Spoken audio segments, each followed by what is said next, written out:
The fourth Sunday of Easter is always Good Shepherd Sunday.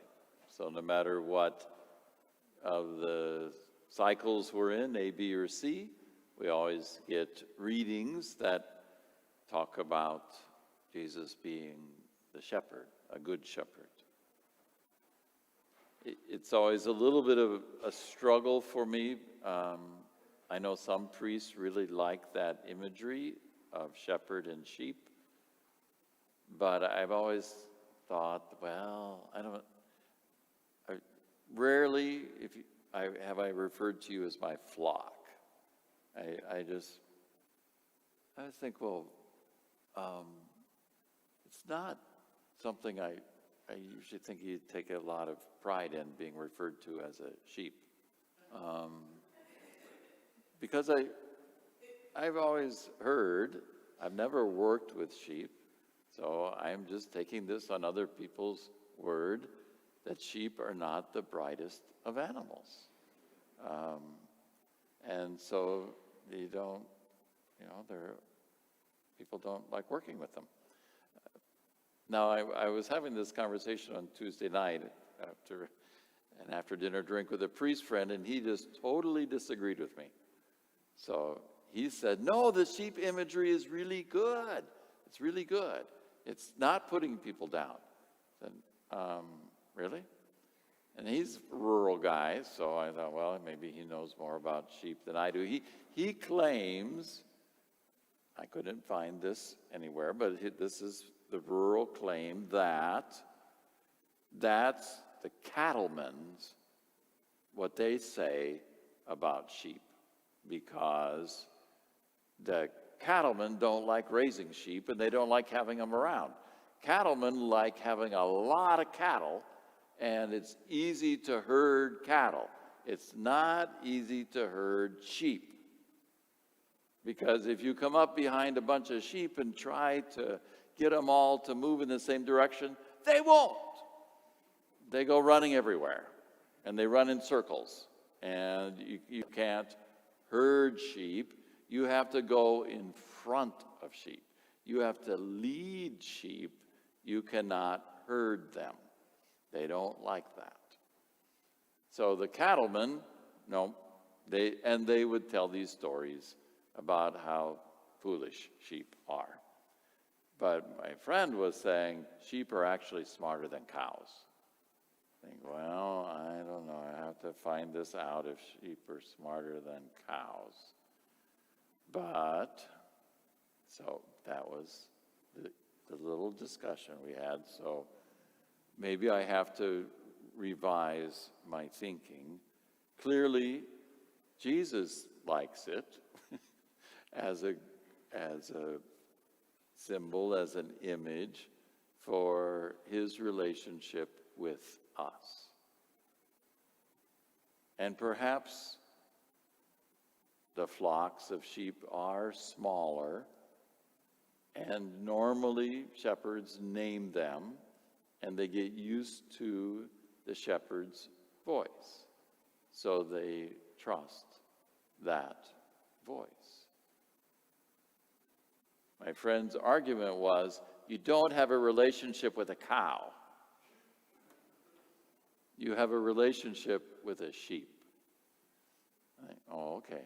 Because the sheep know the shepherd and trust the shepherd and follow the shepherd. And they hear that same voice all the time, and they know that voice. They trust it.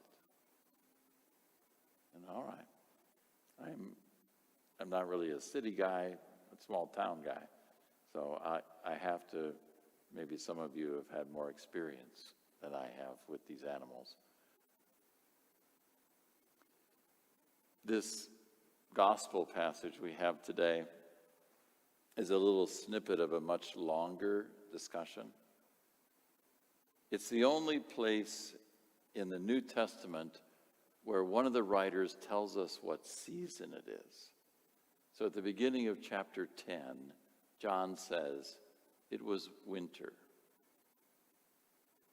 I think, really, why is that important? for John to say it was winter. But he does. And then it's this feast that they're celebrating, which today we call Hanukkah. So Jesus is at the temple teaching in December during Hanukkah. And the first part of the chapter says he's walking through the porch, the portico of Solomon. There was this row of columns, and he was walking and teaching and walking at the same time. And the people are on his case about whether or not he is the Messiah. And they're kind of being hard on him. There's some speculation that the reason why John says it is winter is because not just it was cold outside, but the people were cold and they were not welcoming to Jesus. So they were giving him a cold, wintry reception there at the portico of Solomon. So his statement today is in reaction to, why don't you clearly tell us if you are? Come on, tell us. And he says, I told you, but you don't hear me. My sheep hear my voice. I know them, and they know me.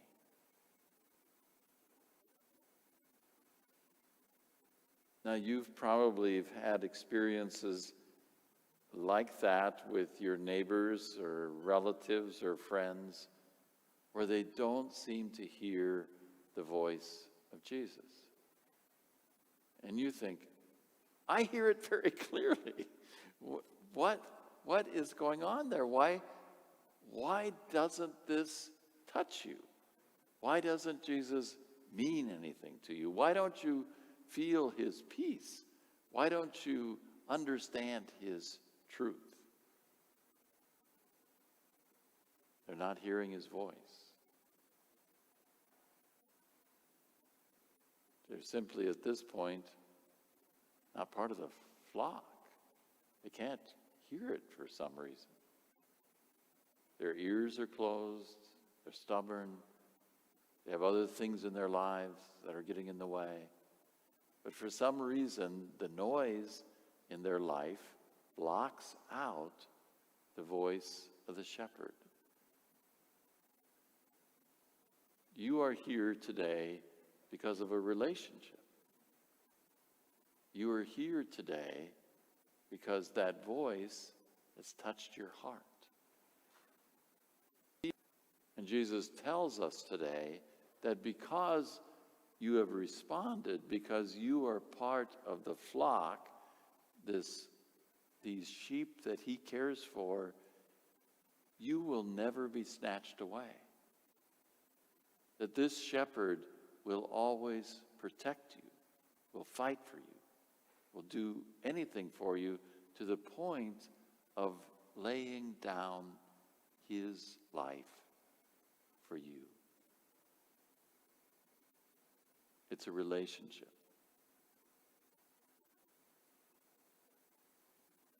On this weekend, when we remember and honor our mothers, I think that's a relationship as well that says very clearly to us what that is like. That voice that all of us know. We know our mother's voice. And our mothers certainly know our voice. Yes, I'm always amazed that mothers in the middle of a room of children know exactly when it's their kid who fell down and is hurting. And it's like, oh, that's mine.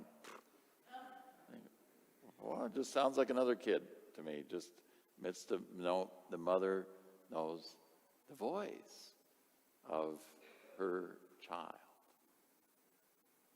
Just like Jesus knows your voice.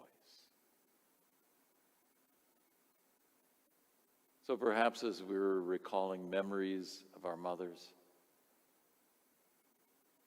her great love for you, for her child, for her children, just see that as a little fraction of the incredible love that Jesus has for you. Because it's a powerful love that all of us experience, that love that moms have. For their love is similar to Jesus' love in that he'll do anything for you, even to the point of laying down his life, as moms will, for the sake of their child. Let them be living examples in the flesh of what that love is like, but only just a fraction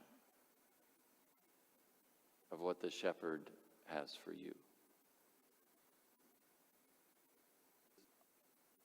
So honor those moms in memory or in life. And let them be for you a sample of the shepherd today.